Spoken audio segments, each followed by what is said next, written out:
it's very hard to define the rural urban areas population. There are many definitions. But in China in general, since the reform has promoted rural industrializations in many small towns, in particular the coastal areas, you go to many villages become industry towns.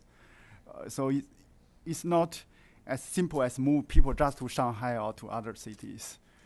So I think that the Go West development strategy or others is to try to link all the growth centers with highways, railways.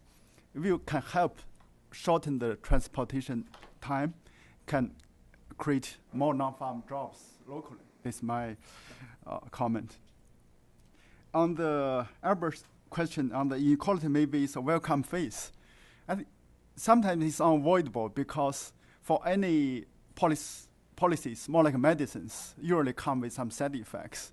Like for decentralization, they try to stimulate the local officials' incentive, but maybe they have some effects on income distribution. So is the coastal development strategies, export development strategies. But I would argue the reason you see rising inequality is because some people cannot move to the coastal areas with better paid jobs. Otherwise, you will see reduction in inequality. If you go to the very poor area, you see why is that? Because many old people are illiterate. They cannot move out. Even for the young generation, because the local schools are running so badly, the teachers never show up in all survey villages. And the students hardly can finish the primary school. So when these kids grow up, they cannot go to the east either. So this is why the social protection program may help them in the long run to educate the young generation in hope later on they can move on later on. So this is why there's rising inequality. There must kind of constraint in the Western region. This argument in our report we try to show why should have some more CCC, the conditional transfer program or other program to help the poor in the West region. Okay, Carl, particularly the question addressed to you. Yeah, hi Bert. I haven't seen him in a while. I was worried also about the characterization of China's growth as export-led. I think it became a more reasonable characterization in the last 3 years before the downturn, when net exports began to become such a significant fraction of GDP. You know, I think the Chinese, in both the case of exports and in the case of very high investment rates, these are objectives that the Chinese government has set itself. It's not simply, you know, foreign economists diagnosing the situation, but the government program itself is based on the premise that it would like to see more rapidly increasing consumption levels, and it hasn't been able to carry that out. I agree with you. I don't know how one would find a threshold and say anything above 35% or anything above 30% is too high. But, you know, China does have a history of investment-fed investment for its own sake. One of the very first discussions that emerged after the whole collective era came to a halt back in the mid 1970s was I'm sure you'll remember it, the issue of fruits of growth. Because if you look at the measured economic growth rates through the Mao era, they were actually quite high by international standards. And yet, other than public health, longevity, and literacy statistics, which did improve over that period in terms of personal well-being, in terms of food consumption, in terms of consumer durables, in terms of housing space, in most of the things that matter to people's well-being, there was either no progress whatsoever or there was a deterioration over that period. So where did all this growth go? Well, it was investment-fed investment. And I do think that there's an element of that continuing in the Chinese case, and it's fed by the incentive system that Xiaobo mentioned before. The fact that local governments especially and officials are faced with an incentive system in which their own progress, their own their own success is measured in terms of the growth rate of their region. So I can't help but believe that a somewhat better allocation of resources in favor of raising well-being more broadly among the population would be a good thing for the Chinese. Yeah, Ravi, so just again briefly take up the issue of job and of inequality in particular. If we were to go before the crisis, let's leave the crisis out of it. So pre-crisis, and if we looked at the previous 20 years, across a range of countries, we've had reasonable growth performance. Certainly the big ones, reasonable growth performance. Poverty has fallen, but measured inequality has risen. That, I think, is a sort of a stylized fact of India, China, Bangladesh, you name it, over the last 25 years or so. So in some sense, you would expect policymakers to be hugely relaxed about this, okay? I mean, they've delivered high growth. They've delivered poverty reduction. People should be dancing in the streets, okay? They should be thinking about, well, no problem getting reelected and so on. And yet, certainly the policymakers that I talk to, including the ones in China, have been concerned about growing inequalities. So I think as analysts, our task, part of it, is to find out, well, why is it that if indeed it's the case that everybody's moving to higher things, that's what's leading to this inequality, etc. Why is it that they're so concerned? Why is it that their press is full of all this stuff? Why is it that governments, where there are elections, governments are turfed out, and so on? And I think it's a combination of things, but certain dimensions of inequality do matter. And that's the argument that I've been making, that in fact, regional dimensions of inequality do matter in countries like India, countries like Brazil, and so on. Those things do matter, and they enter the consciousness of the polity and of policymakers. And so policymakers start thinking about what should we now do about this. Okay? And they have policies like taking jobs to the people, or indeed improving the capacity of people to move to the jobs. I mean, in other words, this is not a sort of an empty consideration. This is something that's driven by policymakers' concerns. So, given that policymakers are interested in inequality, given that they're interested in regional inequality, what is it that we economists can suggest as policy options? Okay. If in fact what they're interested in is moving at the margin, moving jobs to the people, as I said, I'll come back to the rural-urban thing in a minute. I think it's in some sense fruitless for us to hit them on the head and say, no, what you should really be concerned about is moving people to the jobs, because that's the right thing to do. If what they're concerned about is that in India, for example, that the state of Bihar per se, not moving every Bihari to Gujarat, but the state of Bihar per se, its per capita income should be more akin to the per capita income of Karnataka, then we have to suggest to them the least cost ways of achieving that objective. And I think we lose their ear if we say, no, you don't really, you've got the wrong objectives here. What you should really be doing is maximizing some of individual activity. So that would be my perspective. Now, on this business of rural-urban divide, yes, of course, that what I had in mind was whether particular provinces, particular administrative units have identities of their own. And whether it's the per capita income of that province that the policymakers are concerned about.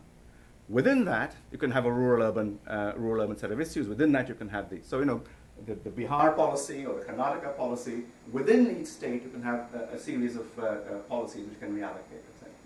The point I was trying to make was that the per capita income difference between Guizhou and Guangdong, okay, matters in the policymakers' heads over and above the fact that this difference contributes to the national Gini coefficient.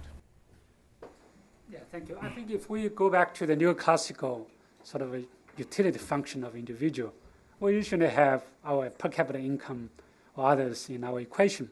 But sometimes you also put others, your neighbors' per capita income in your utility function. I remember back maybe 35 or 40 years ago, when I was in my hometown, one of my uncles asked me, look, how bad this reform policy is. So now somebody getting very rich.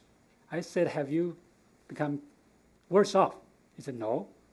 The problem is, okay, a rich guy got $20 more. He only gets $5 more. So that big difference really caused this sort of dissatisfaction. So your utility function should also have somebody else per capita income there. So Surash's question, the agricultural spending in this stimulus package, yes, indeed, lots of investments in agriculture research. So agriculture research budget probably will double in 2 years, in 3 years. And lots of investment in irrigation. Irrigation is one of the top priorities in the stimulus package. And rural infrastructure, although sometimes it's not classified as agriculture. So huge investment there. And our recent figure shows that this is not just a lip service. We do see a lot of things going on there. The agriculture research system definitely got more money. Even I had a project there in China, the so-called young scholar. You see, I'm still young, so it's called a young scholar funds. For no reason, they doubled my funding in a year. So I applied for 1 million. Next day in your account, you see $2 million, now 2 million yuans there, because they basically double everything. So indeed, how do you actually prioritize the spending? I mean, they know that it's good to spend more on agriculture research, so they just double even without telling you. It's quite happy to see that anyway. And can we have another round of questions? Yeah, there's one there. The question I have is for Ravi. The idea of jobs to people or people to jobs is excellent, I think. But institutions like the World Bank, I haven't seen any designing of projects specifically assigned to this idea of taking jobs to different locations. Although China has been very successful in areas like Inner Mongolia projects and other places. So the question I have is that within the classical framework, this idea is perhaps difficult to implement, jobs to people. So we need space policy, and will that be against growth actually? Earlier in your presentation, with Schengen's presentation, there was a slide of the infant mortality rate and the difference between the rural and urban areas and the inner and the coastal regions. Have you done any work on the longevity issues in terms of the difference, how much older people are in the inner areas versus in the coastal areas, and how that trend is changing, and the implications of that for the design of social protection? That's one question I have. And the other, I was intrigued by this jobs to people, people to jobs. And China is one of the few countries that doesn't seem to have captured this market as India has of outsourcing jobs through telecommunications. And I wondered if we are thinking of jobs as still the traditional way of jobs, or how jobs are evolving. And as these jobs evolve, how do our thinking about bringing people to jobs or jobs to people evolve with the definition of jobs today and tomorrow? Thank you. Okay, thank you, Raju. I think this will be the last round. We start maybe from Ravi. Sure. In some ways, I wish I hadn't used that phrase now. It, in fact, comes from discussions in Britain many years ago. It's from British regional policy. And the way to think of it is not necessarily in terms of jobs. You have a certain quantum of investment, certain quantum of public funds, and you ask yourself the question, I have a fast-growing region, and I have a lagging region. Okay? Do I make things even easier in the fast-growing region? Do I make things even easier for people to move from the lagging region to the fast-growing? Or do I use public funds to give investment incentives, etc., in the lagging region? Okay? So the latter would be taking, so to speak, the jobs to the people. The former would be bringing the people to the jobs. So it's a real policy choice. Where do you spend the quantum of public resources that you have? Do you make things easier in London, or do you make things easier in Newcastle? Okay? That's the classic sort of definition of the thing. And of course, the point is that within a standard sort of neoclassical type framework, given you give me the production functions and so on and so on, and I'll give you an optimal allocation of population across the thing, assuming that location identity doesn't matter. Then of course I can then get it's a joint. If you give me migration functions and so on, then I can have conceptually a model where I have the allocation of investment, then I have reallocation of people, etc., which will maximize some national social welfare function. But suppose that involves moving the entire population of Scotland to London. Suppose that is the optimum, okay? Which it could well be, okay? It's not or almost everybody. Okay? Is that a feasible option? Is the question, okay? So what is it that was going on in people's minds when they said, no, we have to have investment incentives in Scotland? There's some other objective function going on, and are we going to say this is completely stupid on their part? Is it, well, or are we going to say, given that objective function, I can at least propose some cost-effective ways of achieving that objective? So that's how I would respond. Precisely in the neoclassical framework, we do have ways of doing that. If congestion is very high in the city, you don't invest there. You go over here, etc. But what I was trying to get at is something more, in the latest WDR on economic geography, the perspective that's taken is precisely the one of location in some sense doesn't matter. The location identity doesn't matter. So it's very much just move the people to wherever, and that's fine. I'm saying it may not be fine, and we would get things wrong if we pursued that objective function, if we ascribe that objective function to policymakers. Shall we have any final word? I know it's Clarence, question. Thank you, Thresh. It's a very complicated issue for the move hand to the minorities. Very complicated issue. But as a matter of fact, China favored investment in the minority regions. If you look on the per capita basis, people in Xinjiang and Tibet receive much more transfer than other areas. And in Tibet, all the residents covered by free medical care, but not in other rural areas. If you travel to Lhasa, the capital city of Tibet, you see a lot of cab drivers, people riding tricycles to move people around. They look like exactly the same as Tibetan because they're very dark because of the highland. So when I travel there, I saw them were Tibetans. So when I give them pay the cab fare, they start talk back in Chinese. I said, "Are you Chinese?" I said, "Sure." And who asked you to come here? He said, "By myself. I heard that here, if you work hard, you earn more because Tibetans don't want to do these jobs." So right now, people may criticize that the mainland Chinese move to these regions. But right now, after lessening the hukou system, rural people basically can move anywhere. They just look for places have better jobs, but they work hard. So it's very difficult question to balance. I think the important thing is for the government to respect the custom and religion of the local minority groups. Don't look down them, don't prohibit them worship, etc. I think there are many things to do. It's very difficult to handle, I think. How you have any? If I could just make a quick comment on that, I think that was a very perceptive question,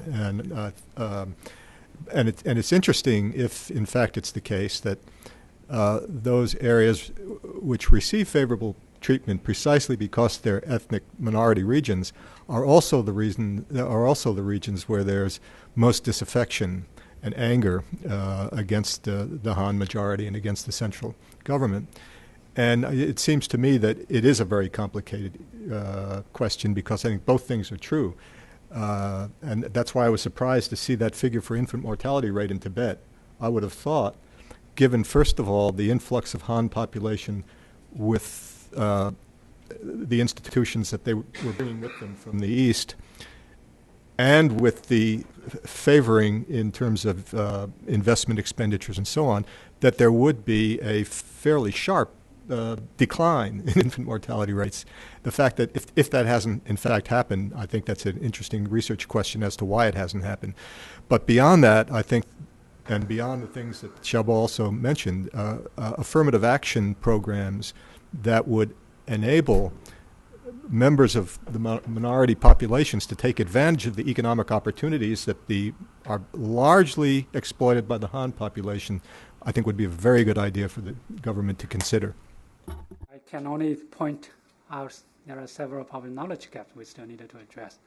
The first one, what job to people to job? Actually, I wanted to broaden that to what's culture to people to culture.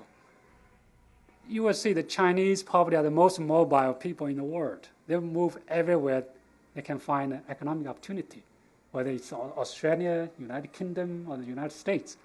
So they move around. In fact, for the last 2 decades or 3 decades, the largest migration in history happened in China. And 200 million, 300 million people moved from their hometowns to cities or even to outside of the world. So I think the Chinese themselves is a very mobile people, like Americans. So U.S. and China has many similarities. One is the people's mobility. You look at Europe, the people don't want to move. You still see the large difference in economic development levels. In many development indicators, they don't move. So it's quite interesting to see why so. I think culture there plays a very huge role. Culture. Why the Han Chinese are moving out, but not the Uyghurs moving towards Shanghai. One is their culture. I think we do need to respect the cultural identity, so not just purely economic development. The second is whether we can bring the people to culture or culture to people. For example, about 3 or 4 years ago, the Chinese government launched a very aggressive campaign to move minority people to urban industrial centers, to Shanghai, Beijing, by giving the firms in the coastal areas some tax benefits. So if you hire, let's say, 1,000 Uyghurs, you don't need to pay tax. So they did that. The local government in Xinjiang also helped.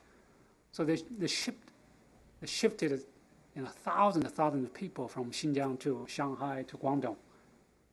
But the problem is you don't bring the culture. They don't have a culture there. They need a mosque to go to pray. They need a place to buy their own food. But in Shanghai, it's very difficult. So they are contained in a very small environment, and they often have problems with the Chinese. So I think this sort of environment, the environment in the recipient areas, as in Shanghai or Guangdong, do we have this culture there that Muslim or the Uyghurs can really enjoy their life?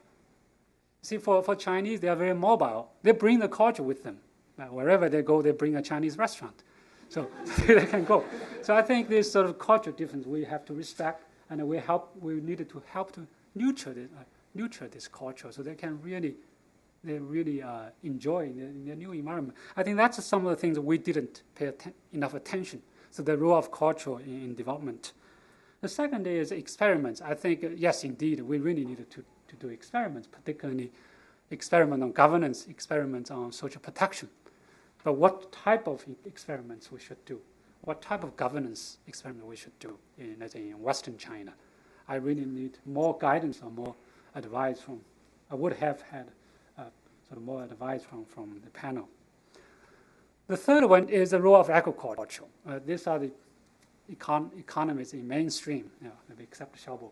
So the agriculture plays a very important role here in terms of narrowing the regional inequality, rural-urban divide, and also in terms of mitigating the negative impact of financial crisis. So agriculture, to some extent, played a social safety net during the crisis. So the question is, how do we make sure agriculture can play that role as a social safety net? In fact, it's very interesting that just before the crisis came, China was thinking about privatizing land, or to some extent, the so-called privatizing land. But when the crisis came, they stopped because the equal access to land really provided a safety net to them. With this 20 million migrants returned to their home, could you imagine if they don't have land to support them? That will create a not social unrest. So the role of agriculture is a knowledge gap there. Then finally, the impact of financial crisis. It seems to me we still don't have the clear answers yet, right? I think Carl basically said, well, the financial crisis actually will create more challenges for China to narrow the regional imbalances. I'm by nature, I'm optimistic, so I always try to think positively. So how can we actually bring these two streams together to make sure during this financial crisis, we can make sure certain policies can help to reduce the regional imbalances. So these are probably 4 areas we still need more work. So based on this, I think we have done a small summary. So we will probably submit it to to the proper Chinese government channels. So hopefully they will take that into consideration in making their five-year plan. So just don't underestimate this 5-year plan. So 5-year plan is a strategic plan that really dictates the resource allocation, dictates the general strategic directions for the country.